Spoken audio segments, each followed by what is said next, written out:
Welcome to Business Enquirer. My name is Frew Murdoch, Senior Editor at Business Enquirer.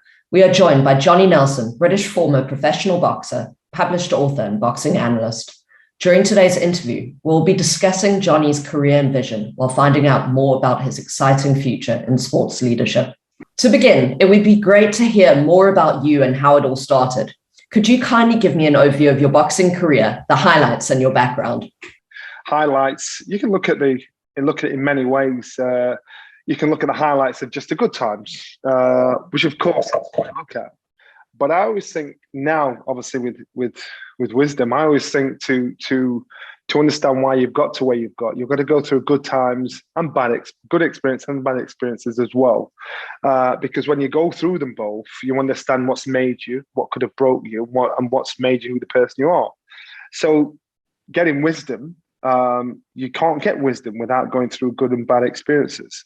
So when you say look at the highlights, my highlights were that first day walking into the gym. My highlights were the horrible times when I spent 6 years in Europe as a sparring partner, lonely, and I had to decide whether or not I wanted it or not, because that was a time where I could have walked away comfortably because I had an excuse and gave myself an excuse because it was lonely. I was stuck away from home and I was a proper mummy's boy.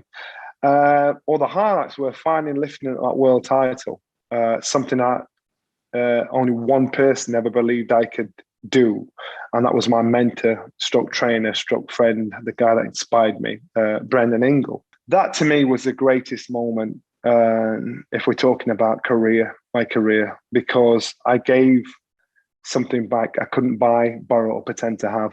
I gave credit back to an establishment that the proof of the pudding is obviously in the eating, and that was the highlight for me. Since transitioning from professional boxing to an analyst role, you've moved into the arena of sports leadership. Do you adhere to a specific approach or leadership philosophy that has helped you to achieve success over the years?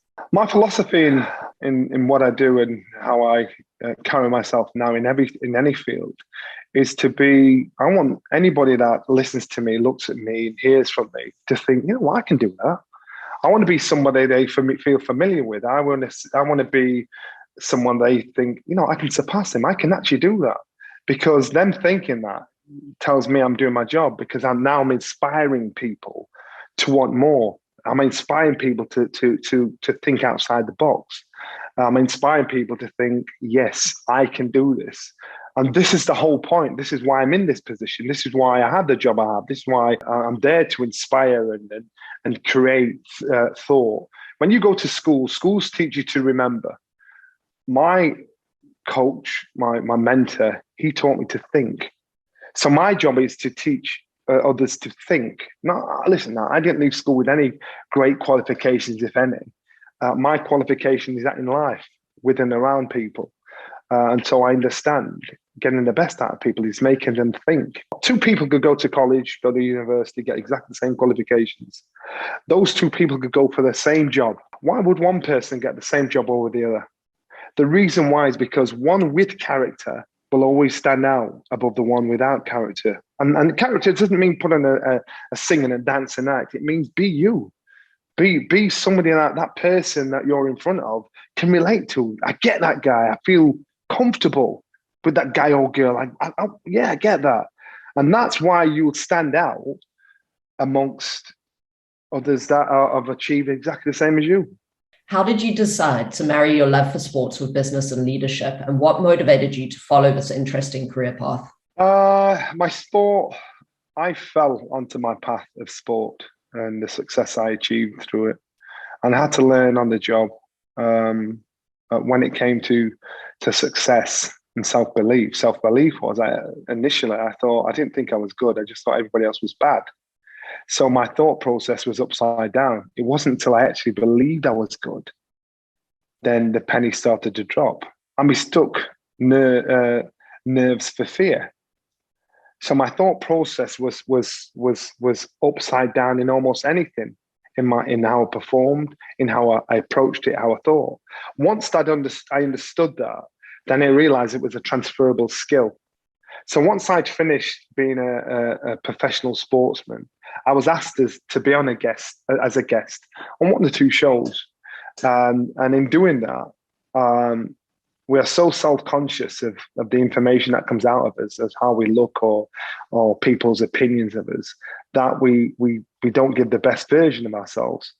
Because I was brought up in an environment where our job was I was being taught from the age of 14 to speak, to feel comfortable in my own skin, and don't be afraid to step out of my lane.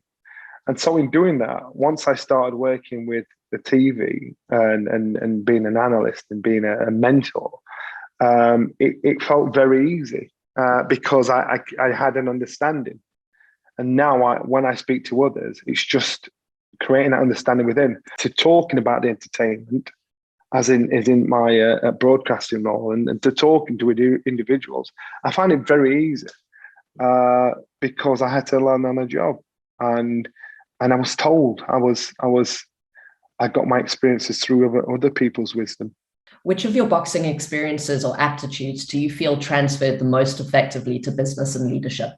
I think failure and success were the best things that I can draw on, especially now looking back. At the time, it was like you just think it was the worst phase, worst moment in your life.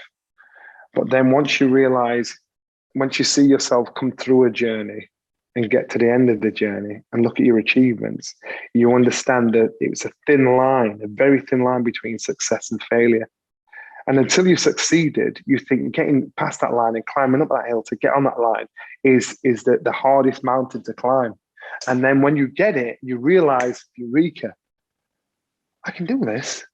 It's actually, now I'm here, it's actually not that hard. But actually the hardest thing is staying there, not getting there.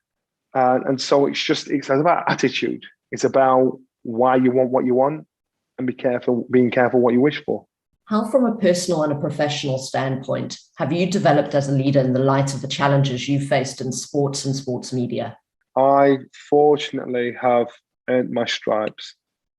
People have seen my journey. I've seen how hard it is. And with them seeing the journey and seeing at times, looking at a journey, thinking I'd have given up then.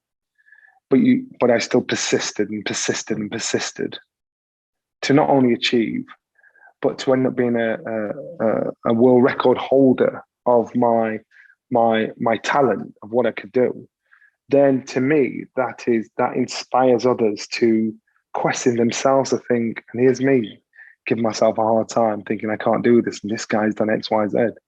I wasn't born with a silver spoon in my mouth. I wasn't born with any mad education behind me. I didn't leave school with, some kind of springboard to say you're going to get an amazing signing on fee as a professional athlete. I was from the bottom. So when people see that story, see somebody come from the lowest of the low to succeed, to end up being the top of the world, and not just for a short period, for a long period of time, to me, that makes everything possible for anybody. What are your goals for your career over the short, medium, and long term?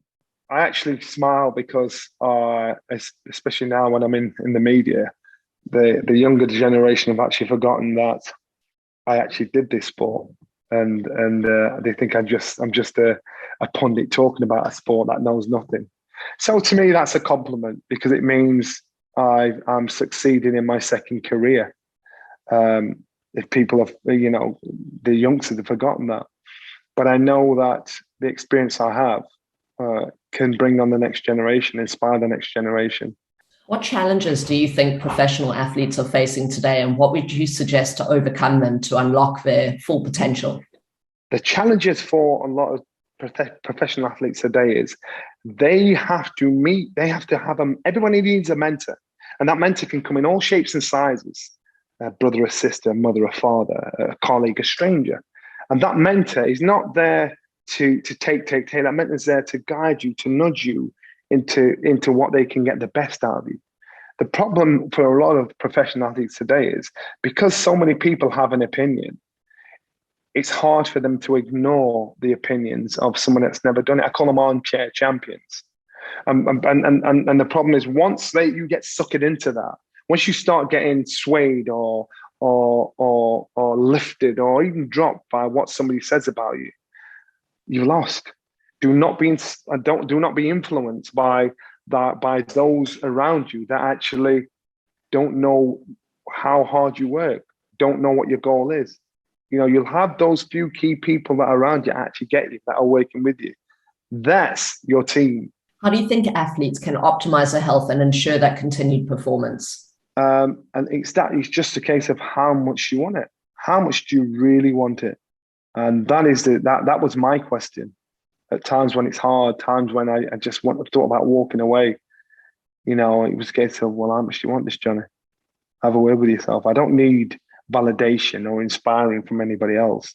I need to have a word with myself. Before we close up the interview, is there anything else you'd like to tell the viewership that we haven't covered with the previous questions? My simple message is anybody can do it. And I know it sounds really silly. I know it sounds really simple. As humans, what we do is we overcomplicate our thoughts, overcomplicate our ambitions, overcomplicate how we get to that end goal. That's what we do. But once you start to believe in yourself and investing in yourself and think and understanding what you want, and you create a path of how you want to get there, there's no problem as being distracted by family, friends, finance, and all the distractions that come in life. I understand that it happens to everybody, and I'm not saying ignore them. What I'm saying is you deal with them, but always keep that focus, always keep that goal, and you stay that focused, and you stay that ambitious internally. Then I'd be very surprised if you didn't reach your ultimate goal.